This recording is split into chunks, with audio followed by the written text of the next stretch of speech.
Israel Iran ಯುದ್ಧ ನಡೀತಾ ಇದೆ. ಹಡಗುಗಳು ಬರ್ತಾ ಎಲ್ಲ ಸ್ಟಾಪ್ ಮಾಡಿದ್ದಾರೆ. ಇಂಥ ಸಂದರ್ಭದಲ್ಲಿ ನಾನು ಈಗ ತಾನೇ ಆಯಿಲ್ ಕಂಪನೀಸ್ ಜೊತೆಯಲ್ಲಿ ಮೀಟಿಂಗ್ ಮಾಡಿ ನಾನು ನಮ್ಮ secretary commissioner BPL, HPCL, Indian oil ಮತ್ತು ಗೈಲ್ ಕಂಪನಿ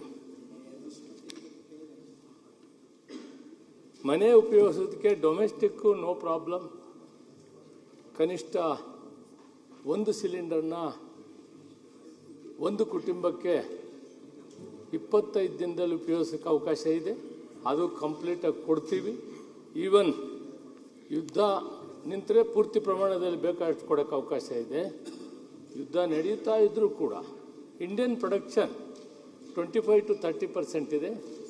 ಮತ್ತು ಬೇರೆ ಬೇರೆ ಸ್ವಲ್ಪ ನಿಲ್ಲಿಸಿ ಮನೆ ಉಪಯೋಗಿಸೋದಕ್ಕೆ ಅವಕಾಶ ಮಾಡಿಕೊಟ್ಟಿದ್ದೀವಿ. ಜಸ್ಟ್ ಈಗ ಮೀಟಿಂಗ್ ಮಾಡಿ ಬಂದಿದ್ದೀನಿ. ಮಾನ್ಯ ಮುಖ್ಯಮಂತ್ರಿಗಳನ್ನೇ ಆದೇಶ ಮಾಡಿದರು. ತಕ್ಷಣ ಮೀಟಿಂಗ್ ಮಾಡಿ ಗ್ರಾಹಕರಿಗೆ ಯಾವ ರೀತಿ ಸಲಹೆ ಕೊಡಬೇಕು ಅಂತ ನಾನು ಅಪೀಲ್ ಮಾಡ್ತೀನಿ. ವಿನಾಕಾರಣವಾಗಿ ಹೆಚ್ಚಾಗಿ ಖರ್ಚು ಮಾಡೋದನ್ನು ಬಿಡಬೇಕು. ಈ ಸಂದರ್ಭದಲ್ಲಿ ಮಿನಿಮಮ್ ಯೂಸ್ ಮಾಡ್ಕೋಬೇಕು. ಸ್ಟೋರೇಜ್ ಮಾಡೋದು ಮಾಡಕೂಡ್ದು. ಹೆಚ್ಚಾಗಿ ವಿನಾಕಾರಣವಾಗಿ ಸಿಲಿಂಡರ್ ಬೇಕು ಅಂತ ಅರ್ಜಿ ಹಾಕೋದು ಇವೆಲ್ಲ ಮಾಡಬಾರ್ದು. ಮಾಡಿದ್ದಾರೆ, ಮಾಡಿದ್ದಾರೆ. ಒಂದು ಸಿಲಿಂಡರ್ ಒಂದು ಮಾನ್ಯ ಮಂತ್ರಿಗಳೇ ಒಂದು ನಿಮಿಷ ನಾನು ಕೇಳ್ಕೊಳ್ಳಿ. ಪೂರ್ತಿ ಆಗಿಲ್ಲ. ಕಮರ್ಷಿಯಲ್ ಪರ್ಪಸ್ ಆಚೆ ಇರೋಂಥ ಸಮಸ್ಯೆಯನ್ನ ನಿಮ್ ಗಮನಕ್ಕೆ ಹಾಕ್ತೀನಿ. ನಿಮ್ಗೆ ಇದು ಬಗ್ಗೆ ಅರಿವು ಮೂಡ್ಲಿಕ್ಕೆ ಒಂದು ನಿಮಿಷ ನನ್ಗೆ ಅವಕಾಶ ಮಾಡಿಕೊಡಿ ಮಾನ್ಯ ಮಂತ್ರಿಗಳೇ. ನಾನು ಪೂರ್ತಿ ಹೇಳ್ತೀನಿ. ಈಗ ಒಂದು ನೀವ್ ಹೇಳ್ತಿರೋಂಥದ್ದು ದಿನ ಬಳಕೆ ವಿಚಾರದಲ್ಲಿ ಸಿಲಿಂಡರ್ಸ್ಗಳು ಯಾವುದೇ ತೊಂದರೆ ಇಲ್ಲ ಅಂತ ಹೇಳ್ತಿದ್ರಿ. ನಾನು ಈಗ ತಾನೆ ನಮ್ಮ ಸುತ್ತಮುತ್ತ ಇರೋಂಥ ಹೋಟೆಲ್ಸ್ಗಳಿಂದ ಮತ್ತು ದಿನ ಬಳಕೆ ವಿಚಾರದಲ್ಲಿ ಯಾರು ಲೋಕಲಲ್ಲಿ ಏಜೆನ್ಸಿಗಳು ಇಟ್ಕೊಂಡಿದ್ದಾರೆ 900 ರೂಪಾಯಿ ಇರೋಂಥದ್ದನ್ನ ಇವತ್ತು ಕೇಂದ್ರ ಸರ್ಕಾರ ಯಾವ ರೀತಿ ಗಾಯಕ್ಕೆ ಉಪ್ಪು ಹಾಕದಂಗೆ 60 ರೂಪಾಯಿ ಹೆಚ್ಚಿಗೆ ಮಾಡಿದ್ರು. ಅದಲ್ಲದೆ ಇವತ್ತು ನೀವು ಆಚೆ ದಿನ ಬಳಕೆಗೆ 15 ದಿನ 3 ತಿಂಗಳು ಏನೋ ಅಡ್ವಾನ್ಸ್ ಇತ್ತು.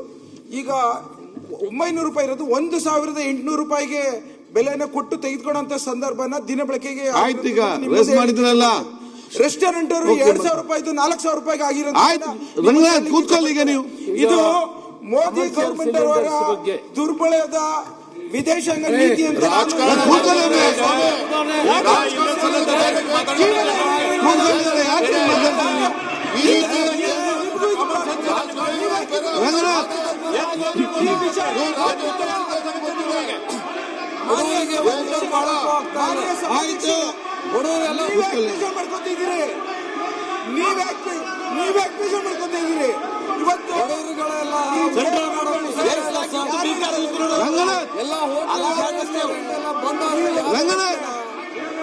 ಈಗ ಮಾನ್ಯ ಸಭಾಧ್ಯಕ್ಷರೇ, ಯುದ್ಧ ಸಂದರ್ಭದಲ್ಲಿ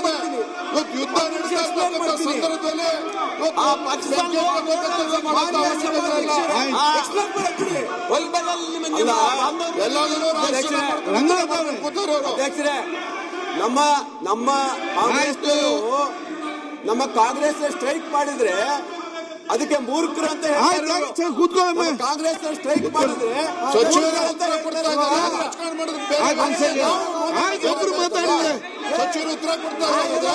ಆಯ್ತು, ಸಚಿವರು ಉತ್ತರ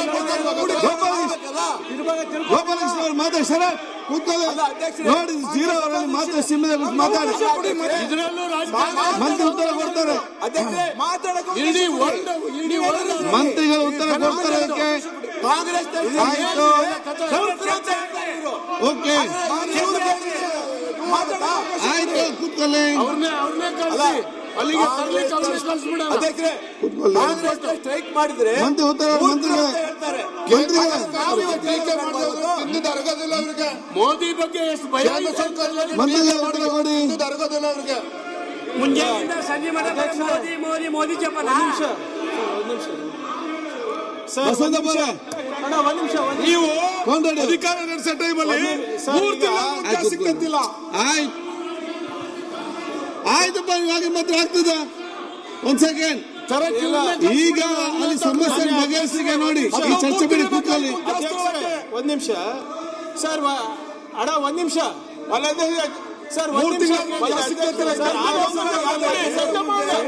ಪಾರದರ್ಶಕವಾಗಿ ಚರ್ಚೆ ಮಾಡೋದಕ್ಕಿಂತ ಮುಂಚೆ ಸರ್ ಮುನಿಯಪ್ಪ ಸಾಹೇಬ್ರೆ ಒಂದು ನಿಮಿಷ ಕೂತ್ಕೊಳ್ಳಿ ಸರ್ ಮಾತಾಡ್ತೀನಿ ಕೊಟ್ಟ ಮೇಲೆ ಮೇಡಿ ಅಧ್ಯಕ್ಷರ ಮಂತ್ರಿ ರಾಜಕಾರಣ ಮಾತಾಡೋದು ಬೇರೆ ಅವಕಾಶ ಇದೆ. ಇವರು ಉತ್ತರ ಮಾನ್ಯ ಸಭಾಧ್ಯಕ್ಷರು ಮಾತಾಡ್ಲಿಕ್ಕೆ ಅವಕಾಶ ಮಾಡಿಕೊಡಿ. ಅವ್ರು ಉತ್ತರ ಕೊಡ್ಲಿ, ಉತ್ತರ ಸರಿಯಾಗಿ ಕೊಡ್ತಾ ಇದ್ದಾರೆ. ಒಂದ್ ಸೆಕೆಂಡ್ ಆಯ್ತಪ್ಪ ಕೂತ್ಕೊಳ್ಳಿ. ಈಗ ಮಾತಾಡಿ ಸಮಸ್ಯೆ ಪರಿಹಾರ ಕಂಡು ಚರ್ಚೆ ಮಾಡಾಗ್ತದ. ರಂಗನಾಥ್ ಕೂತ್ಕೊಳ್ಳಿ. ಆಯ್ತಾ ಒಂದ್ ಸೆಕೆಂಡ್ ನೋಡಿ, ಇರೋ ಸಮಸ್ಯೆಗೆ ಬಗೆಹರಿಸುವಂತ ನೋಡಿ.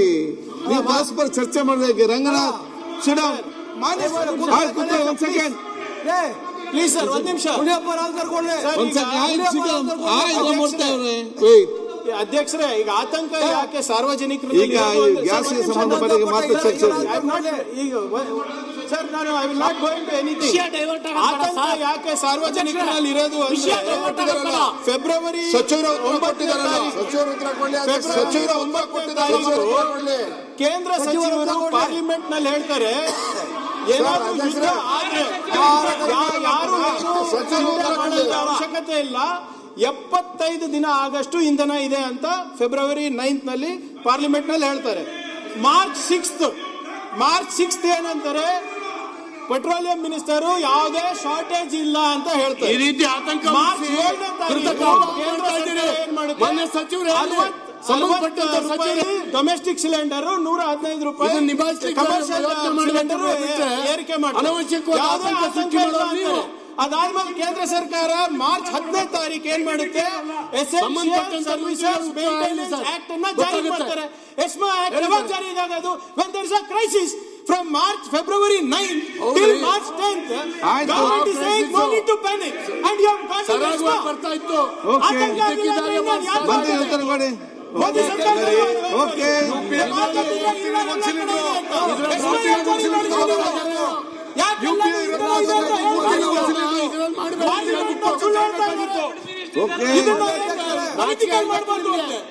ಎಲ್ಲ ಪಾಲಿಟಿಕ್ಸ್ ಮಾಡೋದು ನೀವೇ, ಹೇಳೋದು ನೀವೇ. ಸದನದಲ್ಲಿ ಸುಳ್ಳು ಹೇಳೋದು ಯಾರು? ಅವರು ಅನುಭವಿಸೋದು ಯಾರು? ಸಾರ್ವಜನಿಕರು.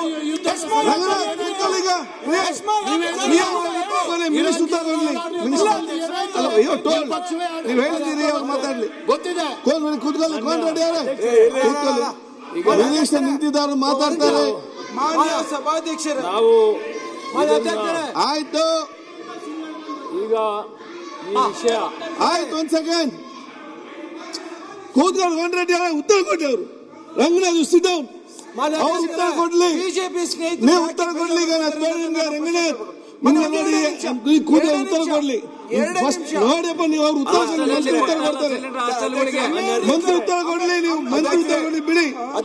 Ranganath sit down. Gopal sit down. Ranganath ನೀವು ಕೂತ್ಕೊಳ್ಳಿ. ನೋಡಿ ನೀವು ಕೂತ್ಕೊಳ್ಳಿ. ಮಂತ್ರಿ ಮಾತಾಡಿ.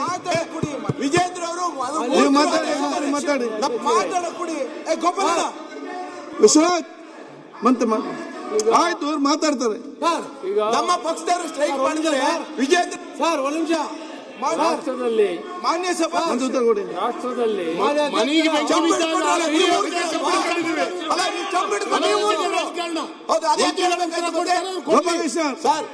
ರಾಜಕಾರಣ ಏನ್ರಿ ಬಂತಿದ್ರಲ್ಲಿ? ರಾಜಕಾರಣ ಏನ್ ಬಂತು? ವಿದೇಶಾಂಗ ನೀತಿ ನೋಡ್ಕೊಳ್ಳೋಕೆ ಬರಲಾರ್ದು ಇವರು ಆರ್ಥಿಕ ನೀತಿ ಏನಾಗಿದೆ?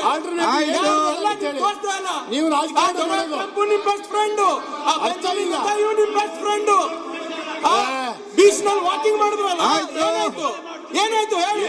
ವಿದೇಶಾಂಗ ನೀತಿ ಏನಾಯ್ತು? ಎಲ್ಲಿದ್ದಾರೆ ಮೋದಿ ಅವರು?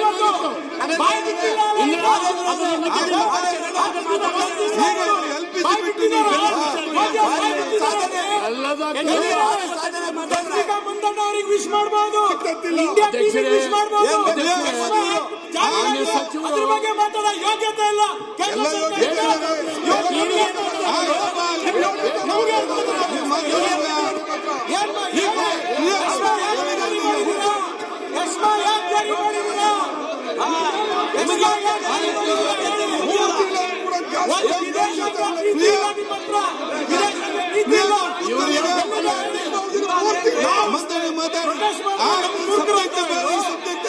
ಬಹಳ ಚೆನ್ನಾಗಿ ನಡೆಸ್ತಾ ಇದ್ದಾರೆ ನಮ್ಮ ದೇಶ. ಕೇಸಲ್ಲಿ ಆ ಸಬ್ಜೆಕ್ಟ್ ಬೇರೆ, ಈ ಸಬ್ಜೆಕ್ಟ್ ಬೇರೆ.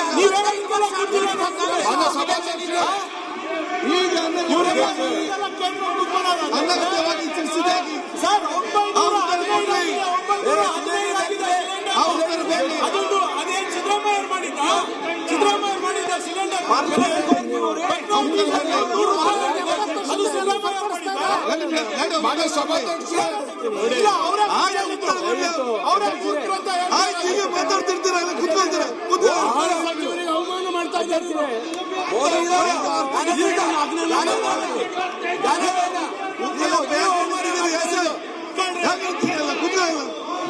ಆಯ್ತು, ನೀವು ಕೂತ್ಕೊಳ್ಳಿ, ಯುದ್ಧ ಕರೀತೀರ ನೀವೆಲ್ಲ ಇಲ್ಲಿ ಕೂತ್ಕೊಳ್ಳಿ. ಆನಂದ್